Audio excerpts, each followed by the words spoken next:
না, সবটা মিলিয়ে ত্রিপুরা রাজ্যে তো গত 18 সাল থেকেই বিরোধী রাজনৈতিক দলের পার্টি অফিস ভেঙে চুরমার করে দেওয়া,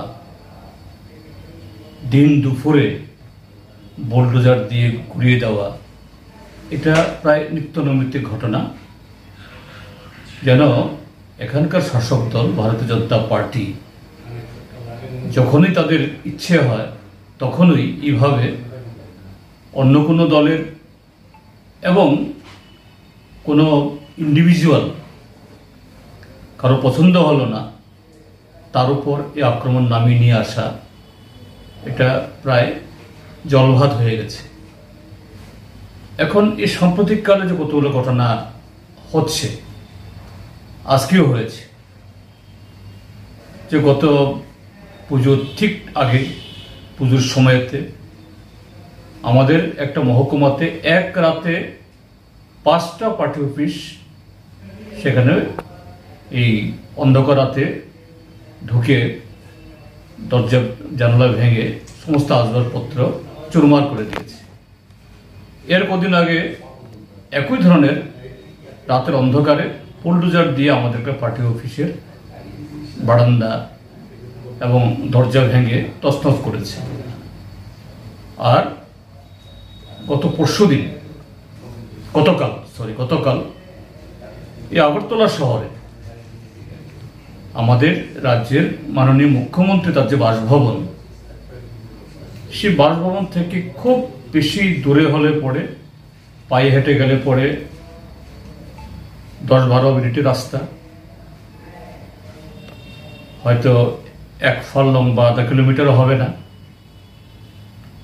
সেখানে মিছিল করে গিয়ে সাথে পুলিশও ছিল, তার সামনে তৃণমূল কংগ্রেসের অফিস ওরা ভাঙচুর করেছে।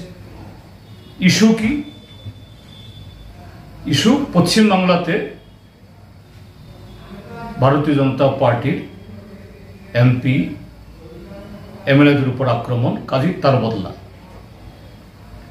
আমাদের বক্তব্য বলা হয়, ঠিক পশ্চিমবাংলায় ঘটনা ঘটেছে, এরকম আরো অনেক ঘটনা হচ্ছে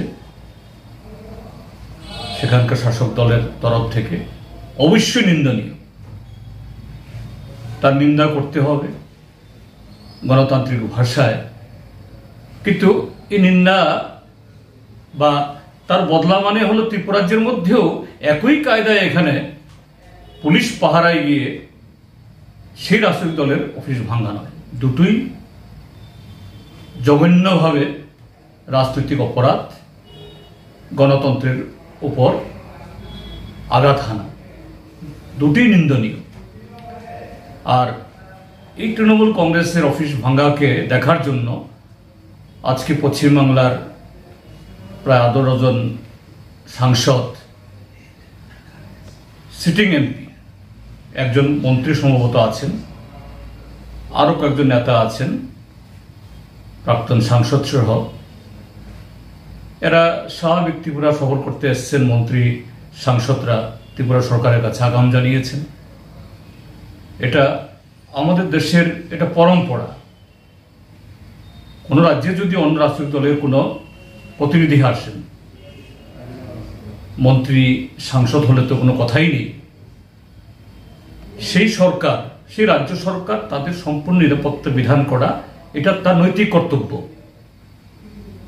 কিন্তু দেখা গেল যে সমস্ত গাড়ি এই সাংসদের জন্য গেছে, তাদের ভাড়া করা গাড়ি, সেখানে শাসক দলের গুন্ডারা এদের ড্রাইভারদের তাড়িয়ে দিয়েছে।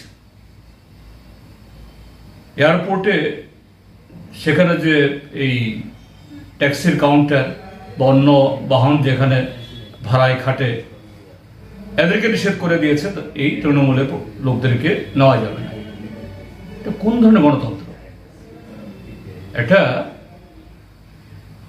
বিমানবন্দর মানে হলো সর্বোচ্চ একটা সংরক্ষিত এলাকা, এবং ঘটনাগুলো সরকার জানেন।